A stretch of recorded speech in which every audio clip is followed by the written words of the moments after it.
Head to Whole Foods Market to jumpstart your January during our New Year boosting event with savings on feel-good favorites store-wide. Save on organic picks, wellness staples, and more all month long. If you're going to go to therapy, you should be in the therapy with somebody whose expertise is anxiety disorders in children and what the skills are that the parents need in order to make sure that they are not doing the disorder. That's the language that I use. Welcome to Season 7 of Flusterclux with Lynn Lyons, where we'll talk about managing anxiety and all the other emotions too. We tackle the serious stuff without being too serious. I'm your co-host, Robin. I'm Lynn's sister-in-law, and I'm here to ask your questions. And I'm Lynn Lyons. I'm an anxiety expert, speaker, mom, and author. I've been a therapist for 35 years. Parenting can be a Flusterclux, and I'm here to help you find your way. I'll tell you what to do and what to say.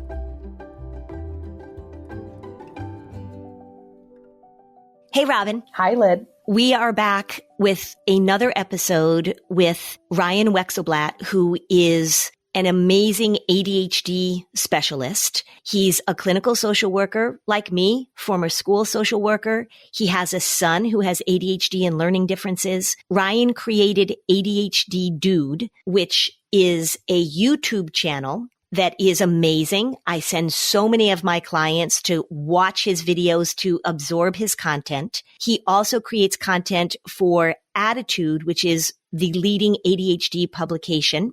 ADHD Dude provides parent training through the ADHD Dude membership site. Additionally, Ryan provides in-person services for boys with ADHD and social anxiety in the Philadelphia area. Ryan is trained in SPACE, which is a parent-focused anxiety treatment program, and cognitive behavioral therapy. So Ryan, thank you for coming back. You are one of the few people that we don't have a lot of guests on. Everybody knows that. And we don't have a lot of guests on twice. But there's so much information that you have. We get so many questions about the combination of ADHD and anxiety. There's so much going on in our culture right now, as we talked about in the last episode, with understanding this diagnosis, self-diagnosis. How do we teach skills to kids? The current trend, unfortunately, of making sure that we don't upset our kids and how that's really backfiring both for kids with anxiety and with kids with ADHD. Welcome back. We're so glad to have you. Thank you. I'm happy to be back. I'm excited to talk to you again. All right. Thanks. What I wanted to focus on today is you have, as I said in the introduction, you have social anxiety groups for boys with ADHD. And in the last episode, everybody, if you haven't listened to that one yet, you really should. One of the things you said, you just threw it in there, but I heard it and I agree with it, is that social skills groups are really not all that helpful. Or would you call them social skills groups? I think that's what they call them. Yeah. Well, what I was going to explain is that the research data shows that social skills groups have no benefit for kids with ADHD. The research data is really clear on this. If anybody wants to see it, they can go to effectivechildtherapy.org, type ADHD in the search bar, and you'll see it there. Okay. And the other thing you said, which also I paid attention to because I agree with you, so my cognitive bias grabbed onto this, is that giving little kids individual therapy for their ADHD, in particular doing play therapy or other types of CBT focused therapy, is also not effective. And that's why we really focus on giving the parents the coaching, the support, the skills they need to help their children. Correct. And that's why parent training, not therapy, is the recommended treatment for children with ADHD from the American Academy of Pediatrics. The social skills groups just have no evidence of being helpful whatsoever. So if a child with ADHD is struggling socially, they don't have, a mental health issue. This is a performance issue.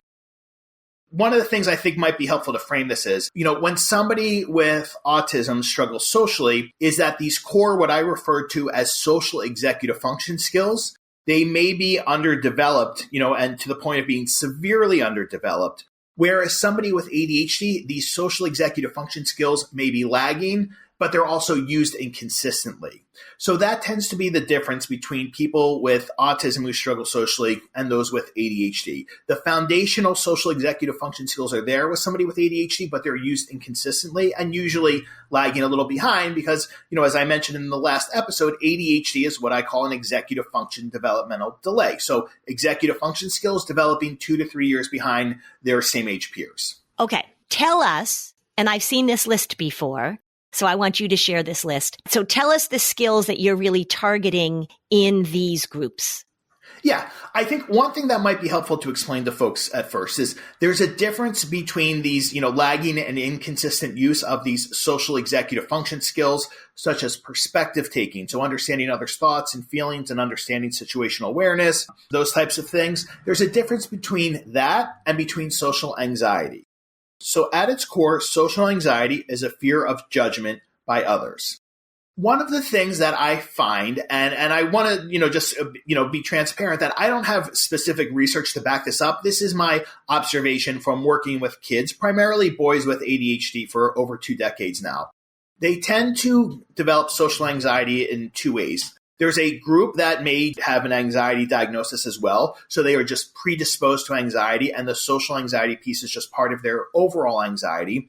But what I typically see with boys with ADHD is either they develop social anxiety as a result of multiple experiences, particularly in elementary school, where they became a target for, teasing or for being shamed because their social behaviors were offensive to others. When they've matured, what tends to happen is they've matured, they have better self-regulation, they have better emotional regulation.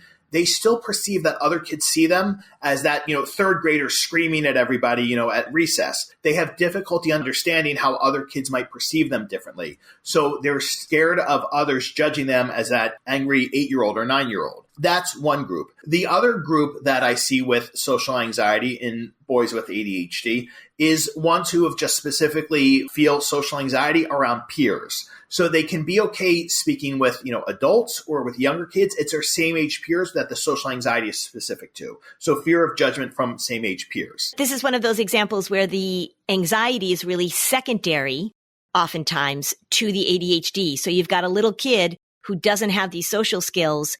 And it's sort of similar when we see with kids that are school avoidant that have ADHD, that the school avoidance is secondary to, I keep going into school and trying to figure out how this works, and it's not working for me, and it feels awful and humiliating and defeating, and I don't want to do this.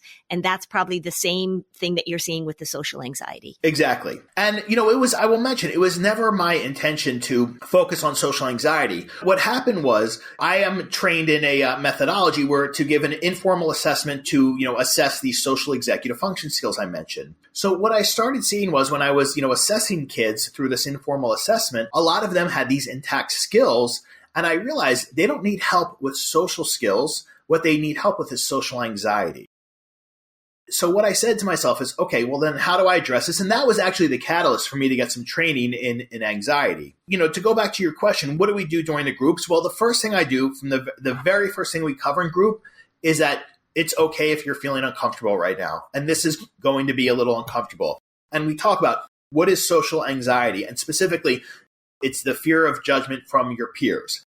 Explain what I just explained before. And we talk about how, anxiety is on a curve, right? It goes up and then it will come down. And it's okay if you're feeling uncomfortable right now. This will get better, as the longer you're here. And this is what's going to help. So number one, interacting with the other guys. I don't have the kids, have their phones with them during the program because we'll hide behind their phones when they're anxious. Yes, they do. So really, I think what it's about is it's about normalizing it for them and giving them some language to understand it. But I think the really important thing that for me is that I found over the years that most boys don't have an understanding of what social anxiety is. Boys don't talk about this with each other. So when they see they're in another group of boys who are around the same age and they realize that, they're struggling with this also. And when I say, who was feeling anxious about coming here this morning and they, put their hands up, then they see that other boys can be vulnerable as well. And I think for boys in particular, having that normalizing experience to see, I'm not the only one who feels this way or I'm not the only one who experiences that is so critical for them. Yeah. And I think it's great that you as a man, you as the father of a son, right, you bring some credibility to it. Because I think that anxious girls and moms talk about this all the time. They're always talking about, they're always checking in, they're always trying to figure out. And I think when it comes to boys, even parents, dads have a hard time with this. When you've got a boy that's anxious, it's harder for parents to talk to their boys about it, which means it's harder for boys to talk about it. Yes, I should start off with this. I have a saying that therapy was not designed for boys, and therapy was absolutely not designed for boys with ADHD. Really, I should say therapy was not designed for males. Males take longer to access emotional language than it takes females. So a lot of times, if a parent might say, are you feeling anxious right now to a boy? When they say, I don't know, right? Or they get annoyed, it's because they might not be able to verbalize how they're feeling. They need time to process it and take time to say, oh, that was anxiety I was experiencing, right? Or that was social anxiety I was feeling. Yeah, I think that's the other thing that's important for people to understand is that it does take males longer to access emotional language and to process emotions. Yeah. And I love this, the normalizing of it, because I'm a big fan of that too. And what I think the mistake that we often make when we're talking to kids about social anxiety, we know that it's a fear of judgment, but then we try and convince kids that other people aren't judging them. And that's just not the case, right? So it's not about saying to your kid, oh, nobody's judging you. Everybody is thinking about themselves. They're not thinking about you. Well, that's just flat out wrong. It's being able to tolerate judgment. It's the ability to step in and to be uncomfortable because you can't know what everybody's thinking.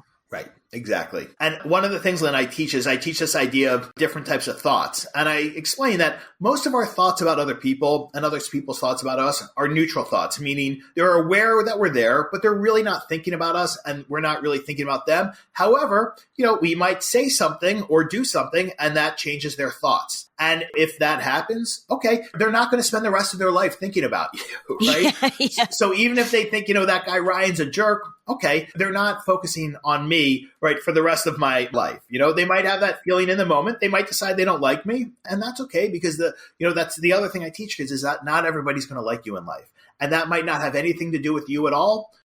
My next door neighbor doesn't like me. I've never spoken a word to her. I've said hi to her, but she doesn't like me. Yeah, we have a guy across the street and we've lived in his house for 25 years and he will not make eye contact with me. Like we are out at the mailbox together. Yeah. Yes. He just does not like us. Yeah. And I've only lived in this house 3 months. So, I know I didn't do anything, and I use that, and I'm going to use that as an example in my group when I started this weekend, that's not about me and we can't control other people's thoughts. Right. Americans spend an average of 90% of their time indoors. But did you know indoor air can be up to 100 times more polluted than outdoor air? Breathe easy with Air Doctor, the award-winning air purifier that eliminates 99.99% of dangerous contaminants like allergens, viruses, smoke, gases, mold spores, and more. Air Doctor was voted best air purifier by Newsweek, so it's no surprise that 98% of Air Doctor customers agree their home's air feels cleaner, safer, and healthier. Unlike other purifiers, Air Doctor captures invisible particles 100 times smaller than standard HEPA filters. Head to airdoctorpro.com and use promo code Flusterclux to get up to $300 off today. Air Doctor comes with a 30-day money-back guarantee plus a 3-year warranty, which is an $84 value. An $84 value free. Get this exclusive podcast-only offer now at airdoctorpro.com, airdoctorpro.com, using promo code Flusterclux. Okay, I am sitting here and it is 7 degrees outside. And I did something that made me feel a little bit better.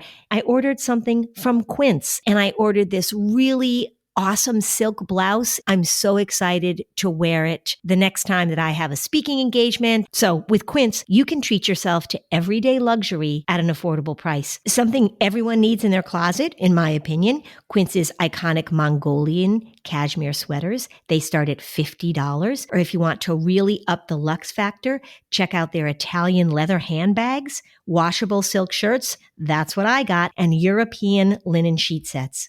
Whatever you're looking for, all Quince items are priced 50 to 80% less than similar brands. They're able to do that by partnering directly with top factories and cutting out the cost of the middleman, passing the savings right on to you. Quince only works with factories that use safe, ethical, and responsible manufacturing practices. And of course, they use premium fabrics and finishes for that luxury feel in every piece. Treat yourself this winter without the luxury price tag. Go to quince.com/fluster for 365-day returns plus free shipping on your order. That's QUINCE.com/fluster to get free shipping and 365-day returns.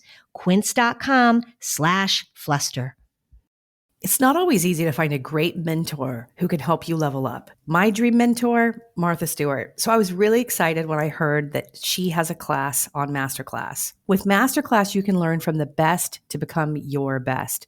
Masterclass is the only streaming platform where you can learn and grow with over 200 of the world's best. For just $10 a month, an annual membership with Masterclass gets you unlimited access to every instructor. And you can access Masterclass on your phone, computer, smart TV, or even in audio mode while you're driving. Learn to make new habits with New York Times bestselling author James Clear, or improve your physical and mental well-being with leading gut health experts, or build stronger relationships with renowned psychotherapist Esther Perel. And the classes really make a difference. 88% of the members feel that Masterclass has made a positive impact on their lives. I've been a member of Masterclass now for over 3 years, and I just get so inspired when I scan all of the mentors available to show me how to level up on all of my personal hobbies, from gardening to cooking, interior design, to really making a difference in the most important skills in my life, whether it's business, relationships, or well-being. Every new membership comes with a 30-day money-back guarantee,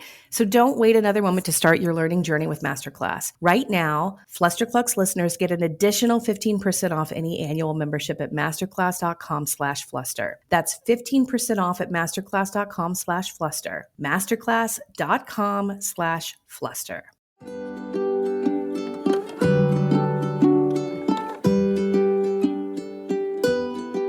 Okay, we're back.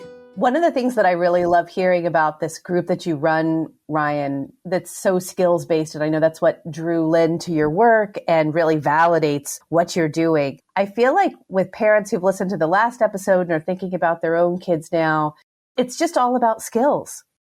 It doesn't matter what the diagnosis ultimately is. It's about parents stepping in and ensuring that skills are getting taught by themselves, getting the training, doing these types of groups. So talk about the experiences that you see of the boys who've benefited from these types of groups with ADHD. What are you seeing them learn and blossom and be able to do?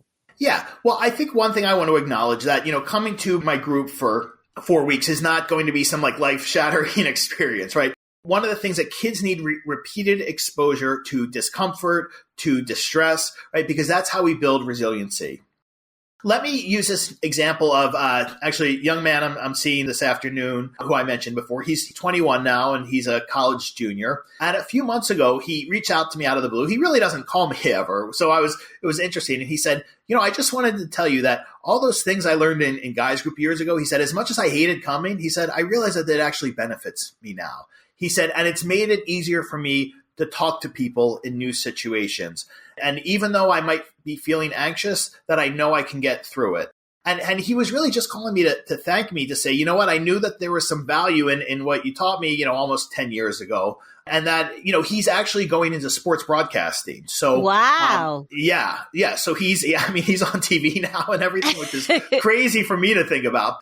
I think he had to have some space and some maturity to realize that this actually what he learned, he might have not seen the value in it now, but down the road, it did help him feel comfortable going into these new situations, particularly in the career path he's going into. Yeah.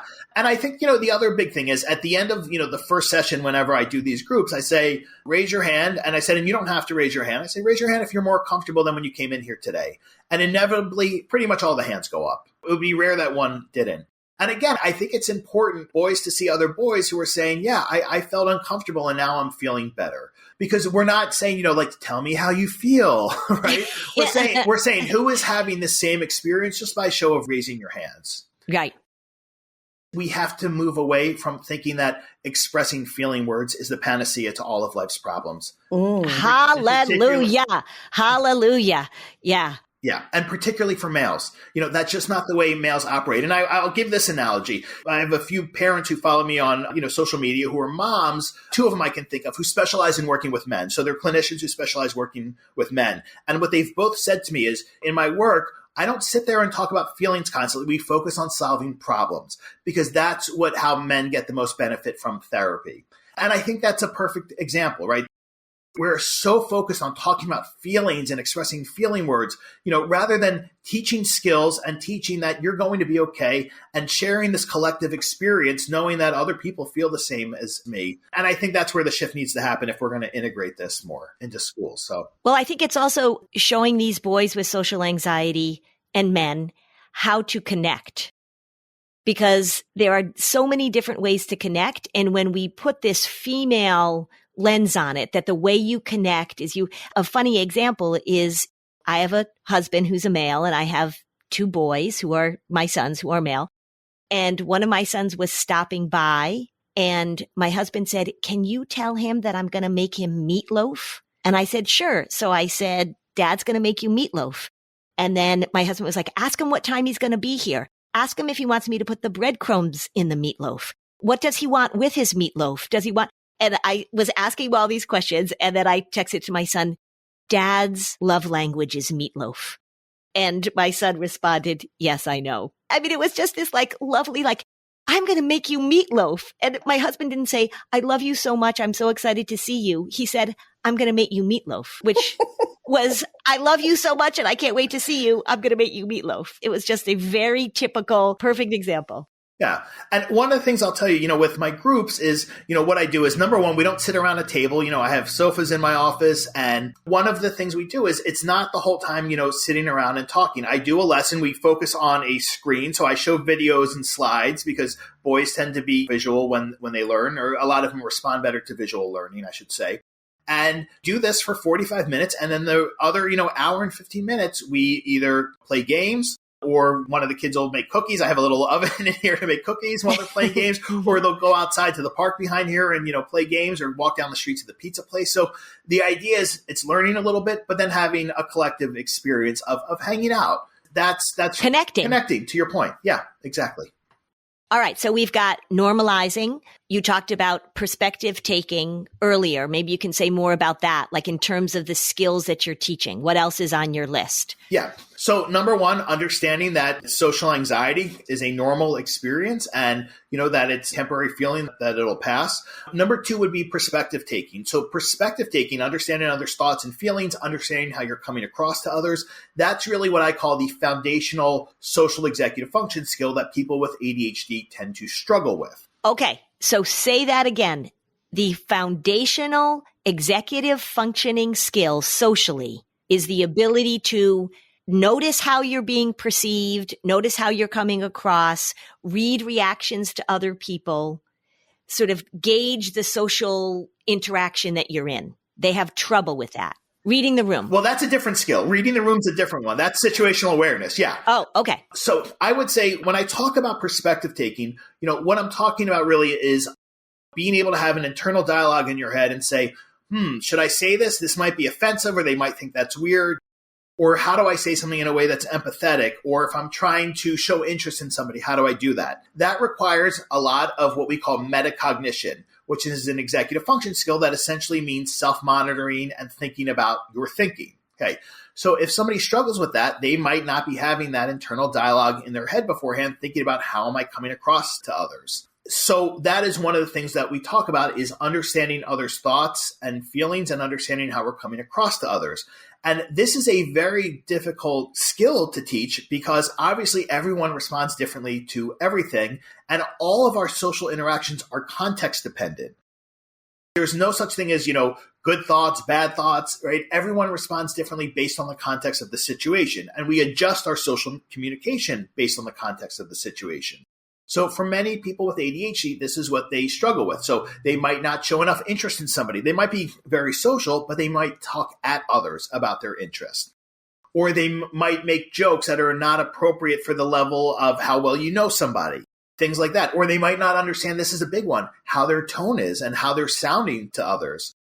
So that's the core one. And then the second one, that Robin brought up was situational awareness, or reading the room. And that is really, taking different pieces of information, putting them together as a whole and making meaning of them. So when we go into an environment, right, we're doing that. That's what situational awareness is, or reading the room is. So for somebody with ADHD, their brain tends to be focused on details. They tend to have difficulty with bigger picture thinking. As an example, many kids with ADHD struggle with recess. The reason why is because they have difficulty reading the room, or I actually call it reading the field, so to speak, because they're not sure how to insert themselves into situations, and they're not getting the context of what's happening at that moment in time and what they should be doing based on the context of the situation. How might that look? They might sort of barge into a game that's already started, or they might, with that cognitive rigidity, they might not want to play the game that the other kids are playing. How might that look? Give us an example of a typical interaction during recess that you would want to help a boy with that's getting him in trouble. Yeah, so I'll use this analogy. When the boys come to my, to guys group, one of the things I ask them, I say, raise your hand if during recess in elementary school, because I do the group, I do one for like 5th grade to 7th grade, the other one's 8th grade to 11th grade. So I say, raise your hand if you wandered around the field during recess in elementary school. Most of the hands go up. And then I'll even say, raise your hand if you wandered around and collected sticks, because for whatever reason, they like collecting sticks. Oh. And then I'll say, okay, raise your hand if you used to run from like one group to another during recess, and other kids would get annoyed because you'd be in a game for a minute, right? And then you would leave and then join something else. Other hands go up. That's what difficulty with situational awareness looks like in these unstructured situations. So one of the things I should mention is for a lot of kids with ADHD, they can do fine. They can present well in structured, even semi-structured social situations. It's in unstructured social situations where they struggle. So that's elementary school kids. What do older kids do when they struggle with situational awareness? They hide behind their phones or their screens because that's easier, right, than trying to figure this out and navigate. Yeah. Right. They're avoiding the discomfort. Exactly. Yes. I don't know if this is an easy question to answer, but based on what you said in the prior episode about the executive functioning delay in development in people with ADHD in kids, it makes sense that there is a delay that is making these things challenging. If someone is not diagnosed with ADHD, but still having social anxiety at recess, how would that look different? And what would you say, Lynn, is like a typically anxious kid response varying from that? So a socially anxious kid at recess also might be on the periphery, doesn't want to engage, doesn't know how to engage.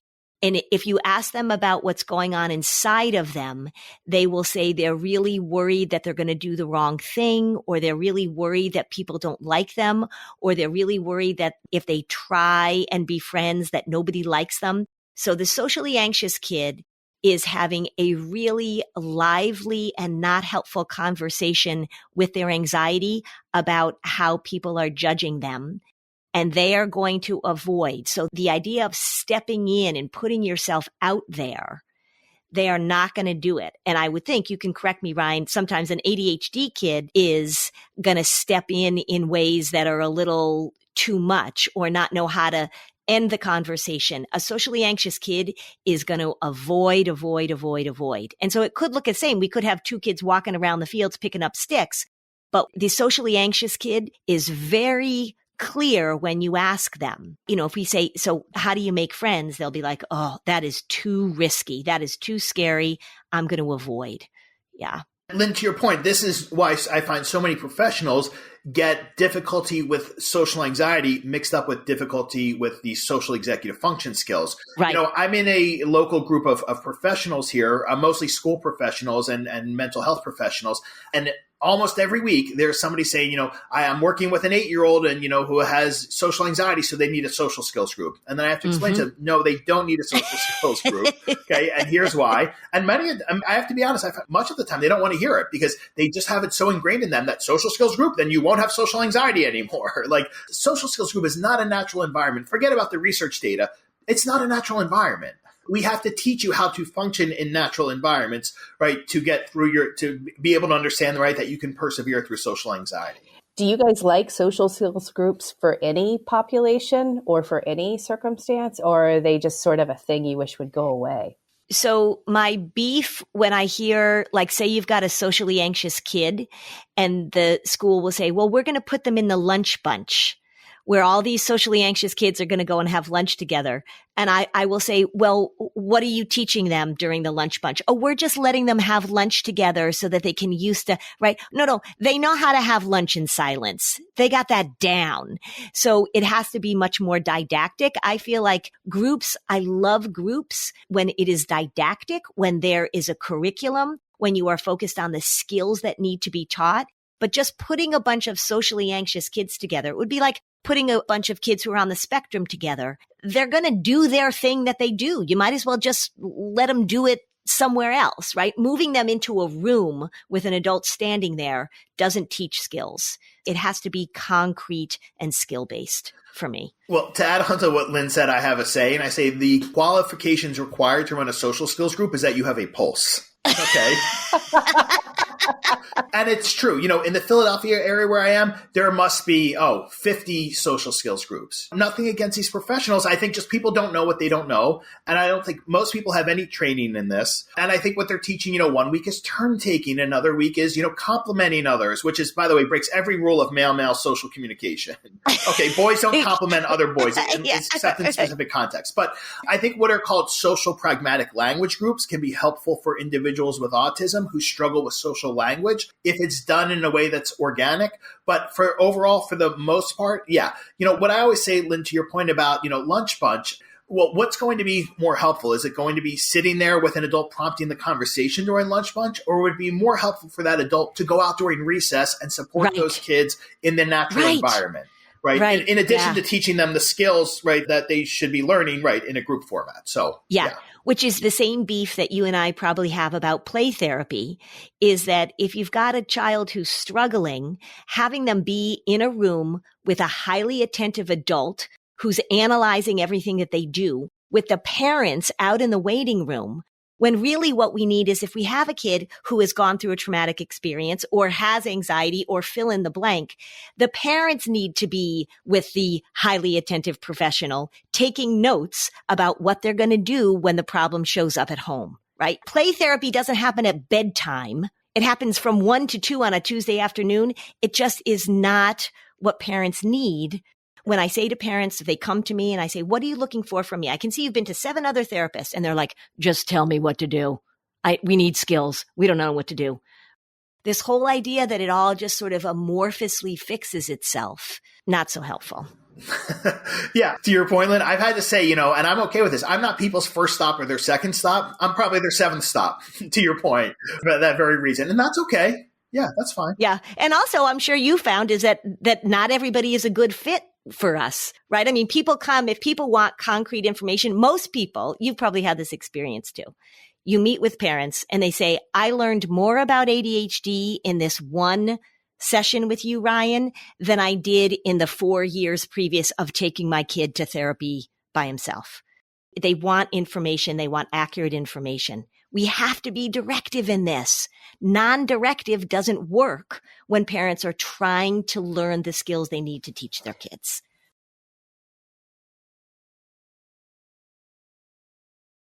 When it comes to skincare routines, I need something that isn't going to take me a ton of time. That's why I am absolutely loving JLo Beauty. Get that JLo glow with JLo Beauty's Deluxe Kit, the one and done skincare solution, clinically proven to boost your skin's radiance and luminosity for an immediate lasting glow.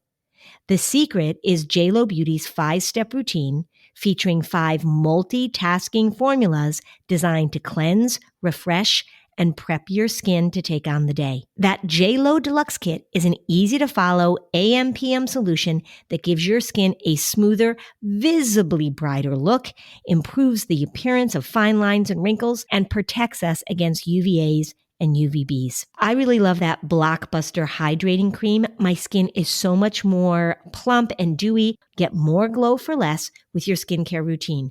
Try that JLo Beauty Deluxe Kit for 60 days. And if you're not completely satisfied, you just return the bottles, even if they're empty, and you get your money back. Get the only skincare routine you'll ever need. Head to jlobeauty.com/Flusterclux to receive 20% off plus 3 free limited time offer gifts. Head to jlobeauty.com/flusterclux for 20% off and 3 free time-limited gifts, a $175 value. jlobeauty.com/flusterclux. This time of year, every cat is an indoor cat. And when it's freezing outside, I'm an indoor human.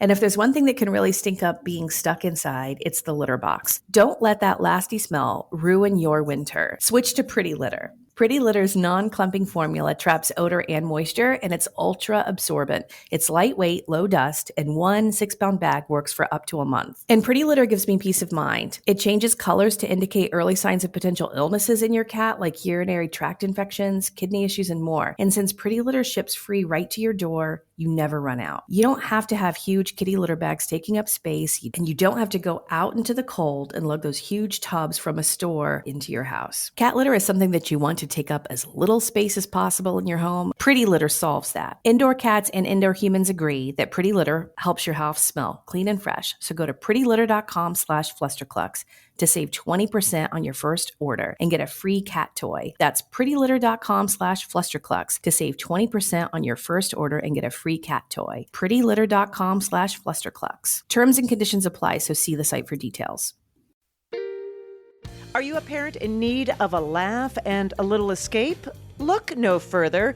Parenting is a Joke is the podcast you've been waiting for. Hey, I'm Ophira Eisenberg. I'm a stand-up comic and parent. And each week I chat with one of my top comedian pals who, just like you, are juggling careers, busy lives and schedules, and raising a family.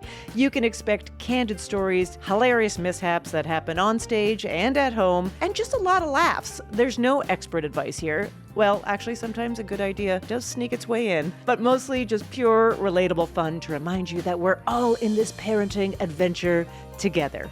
New episodes of Parenting is a Joke drop every Tuesday, so tune in, get ready to laugh, unwind, and maybe even feel a little bit better about your own parenting. Because sometimes that's exactly what your therapist, pediatrician, and bartender ordered.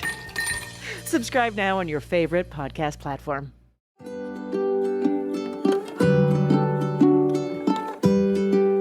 Okay, so now back to the show. So I've learned so much from the episodes that you've done with us, Ryan. So thank you so much. And one of the takeaways that's so clear to me is that skills. Lynn's always praising skills. You are proving also skills within the ADHD world are critical as well. But it's also like, wouldn't you want every parent who's trying to seek professional help for their kids to really reframe the way they're thinking of what the most beneficial therapy is? It's not feelings-based. It's skills-based. What else, if you could wave a magic wand, Ryan, what do you wish families would do to help their kids in the most effective way when they're overwhelmed? They're seeking the overwhelm, and helping your kid is real. And sometimes you just want to put it on somebody else or kind of remove yourself from the solution as you're adjusting to the fact that this is work for the family. So lay it on us. Well, I have to be careful so I don't get myself in trouble with this one, but I'm probably going to get myself in a little trouble with this answer. Okay. One of the things I think that is missing from this field is an acknowledgement that male brains and female brains operate differently. And, one of the things Dr. Michael Gorian talks about, a gender brain spectrum, that somebody could have, a more male brain, whether they're male or female, whatever their gender identity is, or they can have a more female brain. I mean, for myself, I think I absolutely have a more female brain. I don't think it's politically correct to talk about this in the mental health field. And we just kind of think that everyone's the same, right? And we just treat everybody exactly the same. What I mentioned before about that, for instance, that males access emotional language differently, that's something that needs to be acknowledged. But for whatever reason, that's not politically correct to talk about. We need to be honest here that child and adolescent mental health field is 90% female. And that is not a problem at all. But the issue is when we don't address the fact that there needs to be specific training in helping people understand, some of these gender-based brain differences, because we're scared to talk about that because it's not politically correct. Because I think we're doing a disservice to both boys and girls with that. So I think that would be my number one thing. And, as a male in a primarily female field, that is one of the things I try to convey because, as you can imagine, my audience is primarily mothers. And I want them to understand that your son or your grandson or, your male student's brain doesn't work necessarily like yours. And there's going to be some differences here. So that would be my number one thing I think kind of that takes precedence is just let's have a, honest conversation about that and acknowledge it and provide clinicians with some realistic training in this and parents as well. So. Yeah. Yeah. And I think I have more of I definitely have a female brain, but I think my brain, I'm not so female-y. And so I think that that's one of the things. And the person that I trained with the most, Michael Yapko, I think the reason when I met him and he started talking the way he talks about skills and how and concrete is that it felt very, very different to me than all of the feeling stuff that I had learned in school. I thought like, this makes sense. And so I think it's hard sometimes as female clinicians, sometimes we do bring our own sort of feelings talk. If we're talking about depression, one of the places you want to stay away from when you're talking about depression is feelings. And people don't really understand that, but it makes so much sense when you start talking about it through a skill-based lens. Yeah. If you were advising parents of how to find somebody that knows what they're talking about, other than going to ADHD Dude and absorbing your content, which is enormously helpful, because I think a lot of parents don't need to go put their kid in I don't think they need to put their kid in individual therapy. They just need good information. So thank you for all your information. But what are the questions you would want parents to ask if they're interviewing a potential provider? What would be the questions you would want them to ask? I think before that, what I would say is that maybe we need to shift our mindset a little bit from this idea, whether it's anxiety or whether it's ADHD, of, kid having to go to therapy, right? And then the parent comes in the last 10 minutes kind of thing, right? Totally. Yes. Yeah. It's just, this is so ingrained in people's mind that, right, this is for my child. It's not for me. So I think the number one question would be, how are you going to work with me, or what would this look like? What would the structure of this look like? And what I'm looking for, if you're working with a professional, is number one, right, what does the structure look like? At least half or more of the time should be spent with parents, not the child, and the time with the child for me really would, if you're going to do that, would really best be spent probably parent and child together. Okay. But for the most part, for me, it's helping the parents. And that's what drew me to space was that it's teaching the parents, right, how to not accommodate anxiety. But I think the next thing that parents need to ask is, what specific training do you have in addressing this? Okay. So for instance, if somebody comes to me and they, and I'm finding or I'm hearing things that sound like OCD, I'm going to be very transparent with them and say, hey, I'm not the right person for you to be working with right now. The OCD takes precedence. And I want you to see somebody who this is all they do, right? They specialize in childhood OCD. It's their bread and butter. Exactly. Right. Because that's one of the things I think people just don't know what questions to ask. So they often tend to go through, just a recommendation, or they look at somebody's, website and, it sounds good, but you really need to ask specific questions to understand if that professional has the specific skill set that's going to be helpful for you. Well, and accessibility to any provider is an issue for so many parents as well, though. Yeah.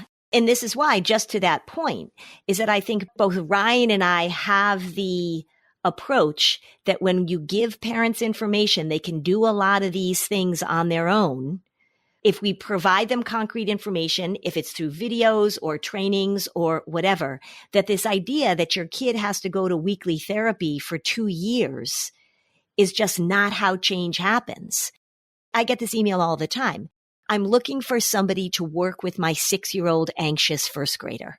They'll say, there aren't a lot of people who see young children. Who do you recommend? Right? That's not the paradigm that we should be in, which is Ryan and I. You need to spell it out for them, Lynn, though, because spell it out for the listener what you mean. That you should be in the therapy. If you're going to go to therapy, you should be in the therapy with somebody whose expertise is anxiety disorders in children and what the skills are that the parents need in order to make sure that they are not doing the disorder. That's the language that I use.